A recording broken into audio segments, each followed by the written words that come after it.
Here's a look at some of the top commits coming to the University of Illinois. And, big picture, if you look at where recruiting was in Champaign for about a decade before Bret Bielema got there, and you look at what it is now, you see it as a couple large steps forward for the program ever since Bret became the head coach. This is his third signing day with the Orange and Blue, and Bret Bielema joins us now.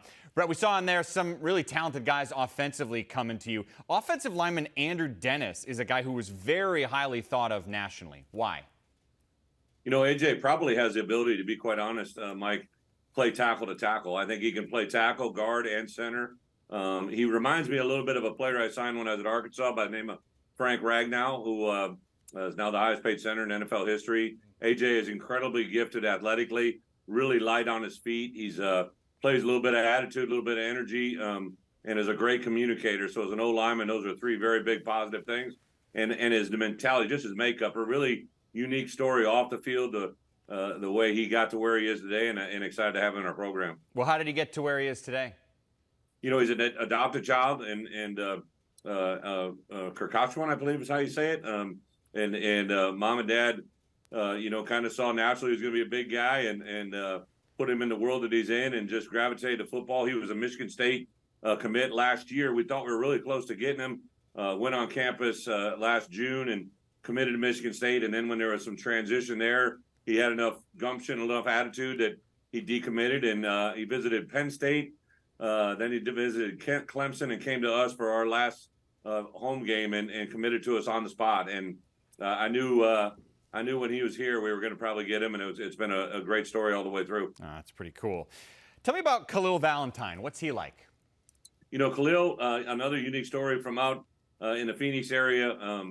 For us, we've got a little bit of a variety of everything at the running back position, but as you see here, he's an incredibly gifted athlete, really soft hands, explosive. On any given play, he's got the ability to jump cut. Kind of reminds you of one of your Big Ten guys, James White. They're in the studio with you guys. James, I recruited out of high school, had an incredible jump cut, really soft hands. They used him as a slot receiver in high school, did a lot of unique things with him at Wisconsin. And then at New England, we did the same. And I really think Khalil is kind of in that same wheelhouse.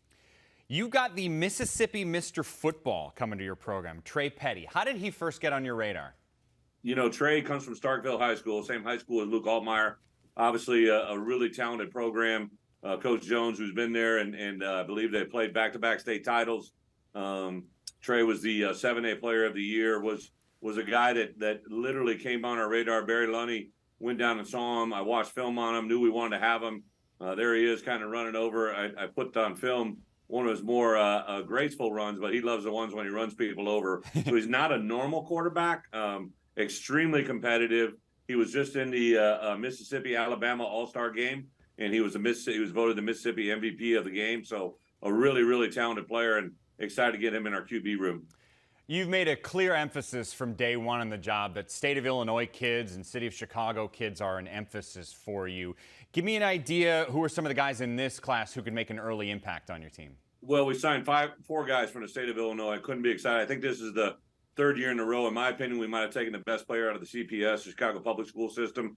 Really, Tyshawn Griffin is a guy that was dynamic. Unfortunately, his senior year got cut short with a knee injury. Brandon Henson was actually our very first commit in the class. We had him in junior camp. He committed after that. We offered him, and then he had everybody, all the big wigs from the SEC, Ohio State, as well as several other schools, Georgia, tried to come in and get him to flip, and he just stayed true to who he was. He loves the state of Illinois. And then kind of a guy under the radar, in my opinion, Eddie Turek, Eddie was highly recruited, but the visit he had here, he decided to come. Dad went to school here, had a sister go to school here. John Butcher, his head coach at Lyons Township, has done a tremendous job in that program.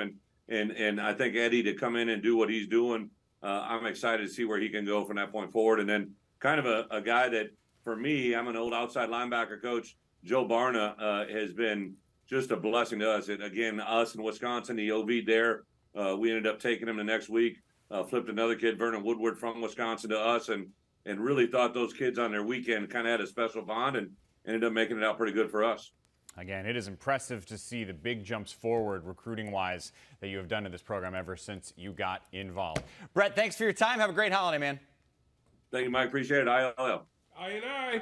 And that was. I don't know if he meant for an answer, but he got one. Illinois commits by state, as he mentioned. There was no state where they got more players than the home state of Illinois. They did go down to Florida and Ohio, and then look at that, 10 different states. So that's 13 states total that Illinois went to get some commits, which includes the state of Michigan, where Andrew Dennis is from, and we heard Brett talk about him. When you look at him on tape, what stands out? He's a wide body, right? And he's the type of offensive lineman, and he talked about being able to play from left tackle to right tackle. He's going to be able to fit in and be placed in the best position possible. When you have his athleticism and his ability to be able to get outside and run, that's what you want. You talk about having that nastiness. You see him being able to turn a guy away and look at him. Yeah, I did that. Let me give you a little extra. But again, it's about he's so big, strong, and powerful. He'll learn to harness all of that and be able to play with the inside of the box to be able to control his emotions and himself. You know, I had a bunch of things to say about Tyshawn Griffin and Illinois recruiting CPS, and then Coach Bielema said them all. But he's played all over the field. He's played safety, he's played some corner, he's played some running back. It sounds like they're going to bring him in as a wide receiver first. I would think he's going to get a chance as a return man. Also a really, really good all-around athlete, fluid, has speed, going to be able to make some things happen in space. And they'll find some different ways to get him the ball, maybe some Isaiah Williams-like touches.